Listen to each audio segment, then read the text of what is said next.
মই আপোনাৰ চিংমাৰী ZPC আগতে 23 নং আছিলে তেতিয়া মই ধৰক 13 চনত একবাৰ খেলিছিলোঁ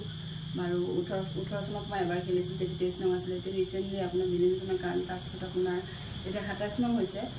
27 নং চিংমাৰীত আমাৰ AGP BJP আমাৰ এলায়েন্স চৰকাৰ থকাৰ অৱস্থাত মই যিহেতু যোৱা বছৰো মই 18 চনত যেতিয়া মই ইলেকশ্যন খেলিছিলোঁ মই ছেকেণ্ড পজিশ্যন আছিলোঁ মই 800 ভোটত হাৰিছিলোঁ সেইটো কাৰণে মই আপোনাৰ আমাৰ দলত যি আপোনালোকে নিশ্চয় জানে মই AGP দলৰ এগৰাকী ভাল কৰ্মী মই এই সমষ্টিৰ প্ৰেচিডেণ্ট আছিলোঁ মহিলাৰ তাৰপিছত মই আপোনালোকক এটা কথা জনাব বিচাৰোঁ তেওঁলোকক মই অৱগত কৰিছিলোঁ যে যিহেতু মই আকৌ নিশ্চয় এই পঞ্চায়ত নিৰ্বাচনত মই প্ৰতিনিধিত্ব হ'ম মই আকৌ হেৰি কৰিম মই ইলেকশ্যন খেলিম তেওঁলোকে মোক AGPৰ পৰা মোক নিশ্চয় মোক টিকেটটো তেওঁলোকে দিবলৈ হেৰি কৰিছে মানে জুজবাজ কৰিছে যিহেতু আমাৰ BJP ইয়াৰ পৰা কেণ্ডিডেট আছিলে AGP BJP মিত্ৰজোঁটত আমাৰ BJPয়ে ধৰক আমাৰ চিংমাৰী ZPCটোত এৰি দিয়া নাছিলে চিংমাৰী ZPCটোত মানে কিছুমান পালি নেতা আছে এই পালি নেতাসকলে মানে কিছুমান ইয়াত দুৰ্নীতিও হৈছে এনেকুৱা নহয় দুৰ্নীতি হোৱা নাই টকা পইচা লেনদেনো হৈছে টকা পইচা লেনদেন কৰি BJPক আপোনাৰ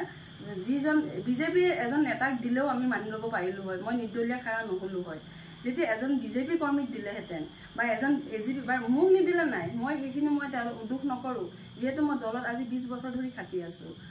কিন্তু এটাই দুখ লাগিছে মই আজি নিৰ্দলীয় খাৰা হ'বৰ কাৰণে মই মানে কি ক'ম আপোনালোকক ৰাইজৰ মানে জোৰত মই নিৰ্দলীয় খাৰা হৈছোঁ ৰাইজে মোক কৈছে বাইদেউ আপুনি নিৰ্দলীয়াৰ পৰা আমাক দিয়ক আমাক কমচে কমটো ভোটটো দিবলৈ জেগা দিয়ক যিহেতু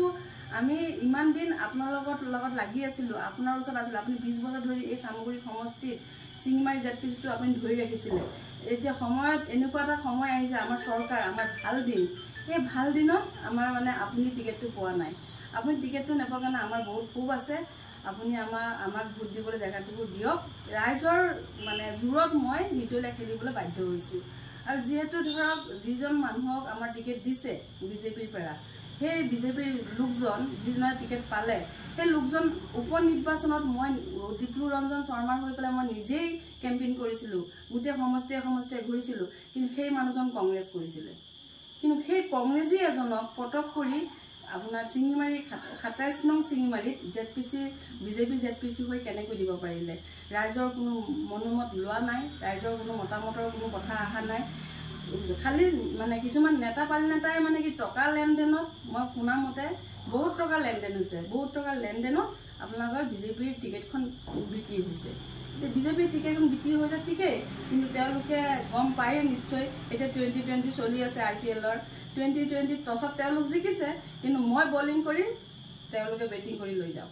বৰ্তমান আপুনি অসম গণ পৰিষদৰ পৰা ৰিজাইন দিছে নেকি নাই মই অসম গণ পৰিষদৰ পৰা মই ৰিজাইন অলৰেডি দিলোঁ এইটো চবেই জানে কিন্তু কিছু মানে কৈ আছে যে মই নিৰ্দলীয়াৰ পৰা খাৰা হৈছোঁ কোনোবাই 2 লাখ দিলে উঠি যাম কোনোবাই 3 লাখ দিলে উঠি যাম কিন্তু মই আঞ্জুমা বেগম আজি 20 বছৰে সতি মই এই চামগুৰি সমষ্টিত লাগি আছোঁ কিন্তু আঞ্জুমা বেগম 2 লাখ কি 10 লাখ কি কিছুমানে কৈ আছে বাইদেউ আপুনি মোৰ মিষ্টাৰক আপোনাৰ মানে প্ৰলোভন দি আছে মোৰ মিষ্টাৰক মই কৈ দিছোঁ মই ৱাৰ্ণিং দি দিছোঁ দৰকাৰ হ'লে তোমাক ডিভোৰ্চ দি দিম মই কিন্তু ৰাইজক নেবেচোঁ এইখিনি আমাৰ